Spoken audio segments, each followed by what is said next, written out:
UFC 100 was a long time ago. I just recently watched that fight back, and I cringed watching it. It was a terrible performance. God bless Dan Henderson. He got the job done on that night.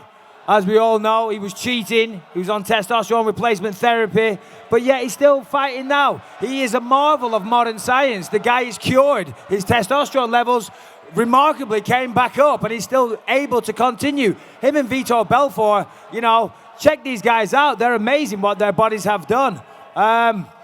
Yeah, Dan Henderson, I want to beat this guy. Of course, he knocked me out. It was good. But Dan Henderson couldn't beat Anderson Silva. Dan Henderson couldn't win a UFC title.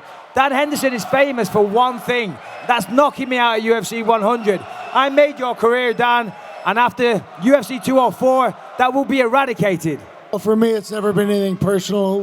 Even the first time we fought, it's all about the sport, winning, and the belt for me. So honestly, it's never been anything personal. I've always respected him. He's a great fighter, and has stuck in there pretty well over the years and kept at it and improved. You know, it's just all the other talking that I'm not a fan of. Listen, I've got no ill will towards Dan Henderson. You know, I wish him all the best. This isn't personal for me. This is business.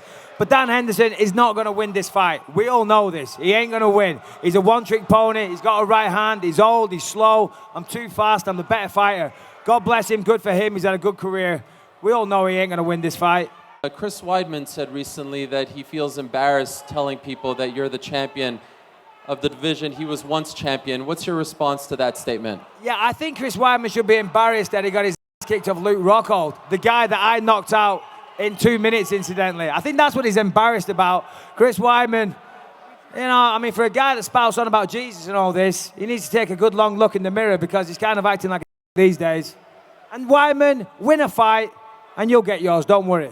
Hector was a dangerous guy and has shown that in the past, so I was just very thankful to have it in that fashion. You know, I think a good part of the reason why this fight is happening is because I did that night, and Michael was able to knock out Luke Rockhold that night. Stars had to align to make that happen, and I'm just thankful to have this opportunity at the belt again. I've said that win or lose, this is my last fight. So I'm very stuck on that. I have no desire to go on afterwards.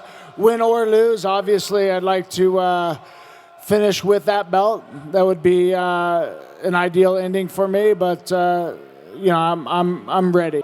You know, I've loved this sport for a long time, and I've been blessed to have had a career as long as I have, and you know, turning 46 next week, and you know, I don't know, how much more would you like to see me? Obviously, this is an opportunity that I wouldn't pass up, and I feel good about having this fight be my last fight. Win or lose, I'm going to make sure that I give everything I have and make sure that I have no regrets. And you know, and that's all I can do in life and in this sport. And I'm going to make sure that I take full advantage of this opportunity and put him on his ass again.